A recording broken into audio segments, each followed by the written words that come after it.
I keep saying about those idiot MAGA people. Donald Trump won't even let y'all walk through his hotel lobby. He don't give a damn about these people. And it's working too. If the Democrat, Bill Maher, shut the fuck up. Oh, Democrats keep going identity politics. See, again, though, that goes back to the fundamental problem of Democrats. Is that sometimes you can be so smart you dumb as shit. Right. Hello, everybody. Guys, this panel is a must-see. We got Roland Martin. You know he's no one to mess around with. Michael Steele. He has his own podcast, Tim Miller of The Bulwark. Let's get right into it, and we'll talk about it. Problem that is mainstream media, and I'm going to go ahead and say it, ABC, NBC, CBS, MSNBC, Fox News, of course, CNN, they don't want to have the real conversation that whiteness is also identity politics. They only see identity politics as you black people, you Latino people, you gay folks, and you women. Gay people, exactly. So we don't want to contend with the cultural battle. Is actually a battle of whiteness. That explains, in large part, the reaction to Vivek Ramaswamy and Elon Musk talking sort of. Boom! Right? They're talking about, oh yes, those HB1 visas. Yeah, we got a whole different plan. We need to bring black and brown people in because you white men are dumb as shit. And guess what? As I said, Elon Musk, Vivek Ramaswamy, none of these folks, and this is very true, all these billionaires that are coddling up to Trump himself, they're not, Elon is not hiring these folks to work at SpaceX. He's not hiring You don't think so? No, the guys from the MAGA rally? You don't think any of them are going to work for Palantir? Hell no. Or Peter Thiel? He's not hiring MAGA rally. This is what I keep saying about those idiot MAGA people. Donald Trump won't even let y'all walk through his hotel lobby. He don't give a damn about these people. And it's working too. I got some friends from college from Ole Miss that went up to Chicago and sent me a selfie from the Trump Tower dinner they were having. I was like, you guys are marks. Dude, I think they know that, right? This guy is a multi-billionaire. He was born with millions of dollars in wealth. I think they know that. I think they don't care. I think their hate for the other side, their hate, especially for people of color, is stronger than that. I think they don't care that he lies to them. As long as he's pushing a white nationalist agenda, they're fine with it. March, wait a minute. You had well done, this was crazy. Donald Trump's tariffs. The last time he was, because I don't say president, I say occupant of the Oval Office. The last time he occupied the Oval Office, he literally caused farmers to go bankrupt in the Midwest. Sure did. I remember reading a story where this one farm, if y'all want to know how delusional these people are, one of the farmers said, I know I lost my family farm, but I will support them again. I said, you have got to be out your fucking mind. You can't counter that. That's the cult mind that we've talked about. Why I think they are constantly attacking education so that you don't get the answers from people who know. They hate scientists, they hate doctors, professors. They push conspiracy theories. It's all to confuse them and to also not, be open to educators teaching you the truth about things. Well, and that's why you not only saw what you saw play out in this general election, irrespective of the Democrats' incompetency and communication, a few other things politically. It seems as if it's almost a little bit baked in when you have that response to someone like Trump. So Tim, what does the second term look like that begins in 2 weeks? I want to answer that. Just let me just really quick on you can't counter that. And maybe you can, but maybe you can't. But here's my thought. Go ahead. Yeah, I just said briefly, just that part of it though is the Democrats have to realize they're in a culture battle, and fight on culture grounds that are winning culture grounds. Not culture grounds that make them feel good, but culture grounds that are politically winning. That goes back to your point from earlier, Roland. But like, you know, the Springfield is such a prime example. The people who say this was about economic, and sure, there's elections are complex, inflation played a part, but like, it's not really about economics. Like, their anger was about culture. But the Republicans gained some ground on that culture fight with working class Black and brown folks, and Democrats need to fight that battle, and the Democrats need to be the party again of calling for change that cares about these people's lives and wants to make them better. And I'm talking about all working class folks across the board, and not like be the party of the incumbents. Right. Like, you know, we want things to stay the same. So anyway, I think that's how you combat it. You try to regenerate that mantle of being the ones that are fighting the man, not the one that are the man, and that you engage in culture battles for what they are and see them clearly, rather than like pretending like, you know, putting a plant in Springfield's going to help, because it didn't. It backfired, actually. Well, first of all, and I think part of that, Black and brown folks that moved over to the Republican side, I hate to say it, but some of it had to do with misogyny for sure, and I think there's a rise in that. These people like Andrew Tate and there's a bunch of these guys that do it on the right wing, right? Kamala Harris being a Black woman, right? And then in the Hispanic culture, guys, I'm Hispanic. There's a lot of misogyny in the Hispanic culture, and there is racism there as well. You add those combinations, it's a big issue, clearly. And these are things that people tiptoe around. Kamala Harris couldn't even talk about her race. She kind of pushed it off because of this fear of being attacked as, oh, everything is racialized, everything, oh, vote for me because I'm Black and all this stuff. Let me explain this idea in terms of how they gain. This is people need to understand. When Black voter participation drops, then what is perceived as a gain is really not a gain. It was always there. So the problem is, if you look at the last, since Obama's election in 2008, we're actually falling back towards pre-Obama voting participation. Yep. Then you throw in the Shelby v. Holder decision. Right. Okay. Yep. Then you throw all of that. Now all of a sudden you have a complete targeting to contract the Black vote. But here's the other piece that there was a real gain though among Hispanic and like Hispanic, Asian. Like if you go to the border, like that's a gain. Like there were Hispanic districts that became right, right. Because again, Democrats are operating by 1994 data and 1994 game plans. This is what I mean.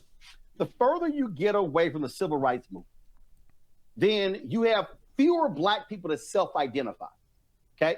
So 65 and older, that baby boomer, they will self-identify as Democrats. So you go to 55, then 45, lower. What's the one group that Trump won? Gen X. Okay. That's the only demographic that he actually won, was Gen X. So when you go lower, African Americans are not self-identifying, which means you're the Democrats. You just can't just roll out the usual game plan and say, oh, they're going to show up. No. What did Jen O'Malley Dillon and David Plouffe and Quentin Folks and Stephanie Cutter do? They ran that Obama plan from 2008. That shit don't work in 2024 because the person who was 10 in 2008 is now 26.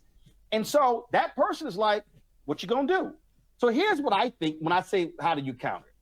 And I said this to Obama and I said to the Biden people, I don't understand why they still play games. You gotta be willing to go look broke ass white people in the eye. And you got to be able to go, see, when you said wait for Trump to fail, oh, Republicans, please get rid of the Affordable Care Act. And then you want to go to the brokest, thickest, reddest, whitest parts of Alabama and Mississippi and Arkansas and say, you know, we passed that law for your broke, stick ass. And the people you keep voting for screwed your health care. They don't want to do Medicaid expansion. They don't want Medicare for all. Yeah. See, broke white people in America don't actually think they broke. Well, see, they know it. But see, you gotta be willing to look at me in the eye and say, you gotta be willing to look at my eye and say, Oh, I'm sorry. We built that. Oh, by the way, he voted against it. She voted against it. So we built it. See, they don't. I think a big part. I think so hard. I think a big part of what you're saying there goes to the heart of a very important point that taps into the identity politics and the culture politics.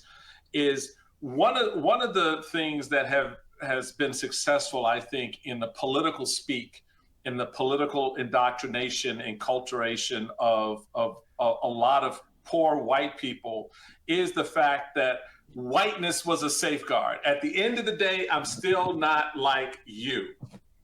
And you so gotta put it on the table. You gotta put it on the table. You put it on the table that you are exactly like them. Dude, you mentioned Reconstruction. It is an undeniable fact. In the history of America, at every period when Black people fought for civil and economic rights, white people benefited. I'm about to mess up a lot of white women. White women, y'all keep voting for Trump and Republicans. Guess what, white women? You have been the greatest beneficiaries of affirmative action more than anybody else. You know why? Because when they say MWBE Enterprises, the W should be WW, white women. Y'all have gotten more contracts than anybody else. White women who are doctors and lawyers and engineers in professional schools, y'all should be thanking Black people, because Title IX, y'all ain't know where in the hell Title IX comes from. It comes from the 1964 Civil Rights Act, which Black people fought for. And you know why y'all were included? Because a racist in Virginia, Judge Smith, inserted women thinking he was going to kill the bill, and it didn't. So y'all got Title IX, which opened the professional schools up because of the law. That was Black people who fought for the law. So I'm saying that also, and not just, but it also when I wanted to say a spiel here that also opened up, right? Black Americans that fought in the civil rights era, they fought for the immigration reform that made it so that Hispanics like me can come to this country without being racially discriminated based off the country you came from. And I want to tell you a bit of an anecdotal experience. The reason why white women benefited from DEI is quite simple. It's because when, right, the majority of the managerial supervisor, CEO class is obviously white people in this country, white men. So when given the choice of people of color and a white woman, they're going to choose a white woman. That's just more with what they identify with. And I want to say something to Republicans out there, conservatives, MAGA. It's not so much that all these white people are racist. Of course, not all Republicans and not all white people are racist. There's no absolutes. Just like I don't believe that all Democrats are not racist. I'm sure there is a couple. I'm sure there is a few. Who knows how many? I don't know. There's no absolutes. The point that I'm making is there's these inherent biases, right, of comfort. Guys, and a bit of my childhood experience with this. I grew up in the Bronx in a neighborhood that was Black and Hispanics, pretty much right down the middle, 50-50. And I lived in the middle of the neighborhood. Up the block was where the majority of the Black people live. Down the block is where the majority of the Spanish people live. But we all got along.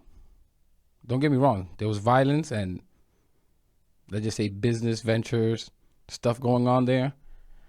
But it was all together. Nothing was racially motivated. But why did they live separately? It's because, again, there's this comfort thing, right? The people who you are more used to or you grew up with, your family members, and the culture that you guys have, the cultures that Hispanics have, Chinese people are, right? This is why we have a Chinatown. It's because people just gravitate towards the people that they are most used to. And if you extrapolate that into the workforce, you can see what's happening. If the majority of the managerial class are white people, what do you think? Who do you think they're going to hire for these jobs? It's not about meritocracy. It's not that people of color, Blacks or Hispanics, are not qualified enough. Of course, that's not the case. Companies will never hire people that are not qualified enough. They care about green and money much more than they care about race. They're not going to hire unqualified people. But it's just to say, hey, wait a second, you know, we all have biases here. That's it. Into sports, and it's gone. It's business, sports, all of those spaces. All these white women who are CEOs, all these white women who are board of directors, you benefited because guess what? White men wanted y'all in the kitchen having babies at home. Let's just go ahead and put it out there. Going back, Harrison Butker. Not past tense. Josh Hawley's all about that. We just got to be honest about this here. And so what we're dealing with, so Democrats are trying to play nice about it. And I said this to Senator Bernie Sanders. I said, if you keep talking identity politics, I said, I'm going to whack your ass publicly. I told him that to his face. I said, Big, you about to have a problem. Because Bernie keeps thinking class. He keeps yelling identity politics. I'm like, dude, I wish these people could stop. Well, it's like, if the Democrat, Bill Maher, shut the fuck up. Oh, Democrats keep going identity I politics. agree with that. Michael, you were the chair of the party. Yeah. Correct me if I'm wrong. All of politics is about segmenting groups. Yes. You segment based upon race, age, geography. All of politics is identity politics. Gender. All of it. Yeah, it could go wrong, though. It could go wrong. Tim, but to this point, Tim, you were a comms guy. And so your communication was based on identity, For right? sure. No, for sure. Look, for sure. And it's totally overstated by the critics. That said, identity politics can go awry. And we don't need to go over all the ways that it has for the Democrats. But there are times where the Democrats have let some elite members of one group, we'll use the obvious one, for example, Latinos, like some Latino academics decided that they wanted to use Latinx or Latinx, right, which I wanted to call it. And so then Democratic groups were like, we're doing identity politics by saying we're reaching out to Latinx people. But then all the voters are like, what the hell are you talking about? If you're going to do identity politics, just do it right, though. Actually pander with, sometimes the Democrats think they're pandering, but they're only pandering to a tiny group of people that are already going to be with them instead of pandering to the actual demographic. I want to see some good pandering from the Democrats, because that's my advice. See, again, though, that goes back to the fundamental problem of Democrats, is that sometimes you can be so smart you dumb as shit. What happens is Democrats, you have Democrat elites who are in these very small circles. Yep. And let me also add, in those small elite Democrat circles, they pretty damn white and exclusionary. So they come up with they're shit educated like at minimum. They come up with shit like Latinx and didn't go talk to none of the people who fall in the category. I mean, I remember when it first came out, I was like, and I'm born and raised in Texas. I'm like, y'all didn't like, hell no, we don't use that. So Latinos, remember, even we talk about Latino/Hispanics, because yeah, I never understood the whole Latinx thing. Honestly, I still get confused about the Latino and Hispanics thing. I don't care which you call me. Call me Latino, call me Hispanic. I don't care. I don't really know the distinction. We don't really distinguish. Some of us call each other Spanish, Hispanic, Latino. We definitely don't use Latinx or Latinx, whatever it is. in America, this is still politics. You can't treat a Texan, a Mexican American in Texas, the same way a Chicano in Chicago, Nope. or Puerto Rican or Dominican Republic, or the identity Venezuelan politics, or right. Cuban. And so that's what Tim was saying. Tim was saying, get your identity politics right. If you're gonna do it right.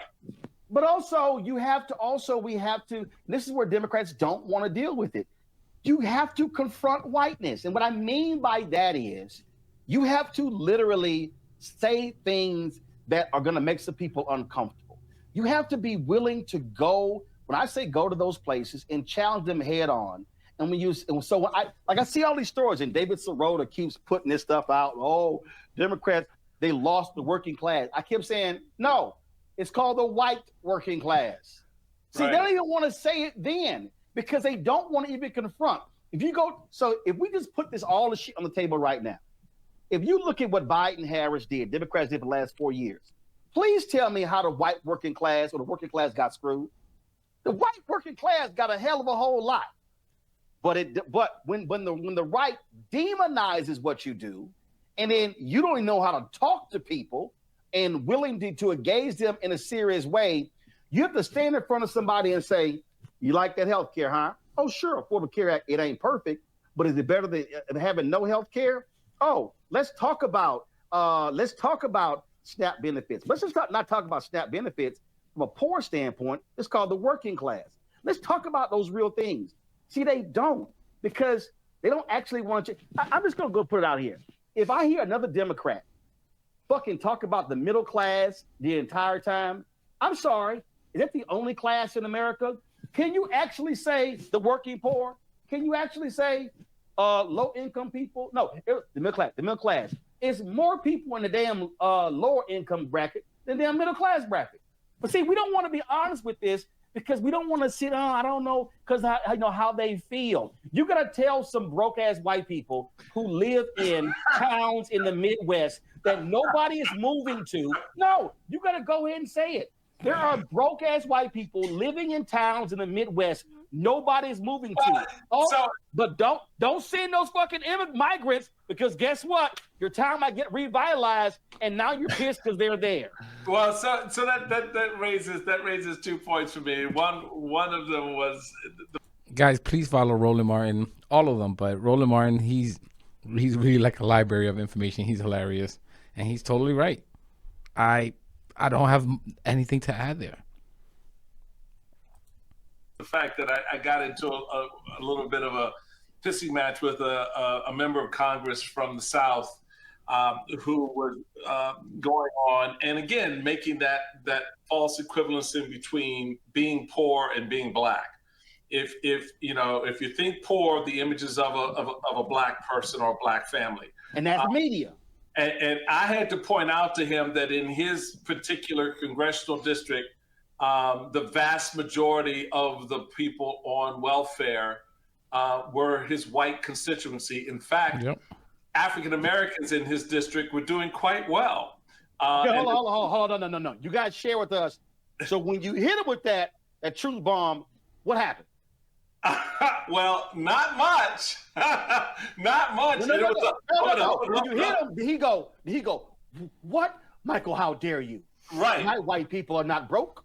That was essentially it. That was essentially the reaction, not just from his office, but from the media, that this classification was something that they did not want to apply to the very people it should be applied to, because I don't know how you do math when if you're proud to say the majority of these people are white and we're happy, then that would lead me to believe that the majority of poor people in this country would be white too.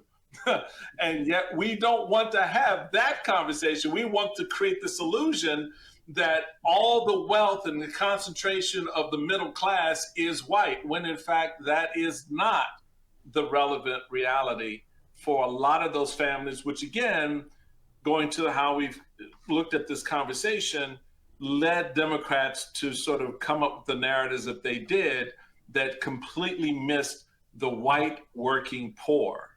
I'm gonna be gangster. Okay, Tim, you did comms, right? I did, man. Okay, to me, here's how you do gangster with comms. All that shit Democrats passed, the Republicans voted against, they were there for the ribbon cutting.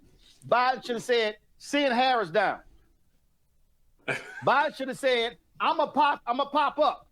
See, I just think that sometimes you gotta pop up and say, all right, yeah. Just want to let y'all know. You want Kanye taking that Golden Globe away from Taylor Swift? That's what you wanted him out there. I'm taking those big scissors right out of your hands. I'm taking them big scissors out of your hands. You didn't vote for that. You damn Skippy.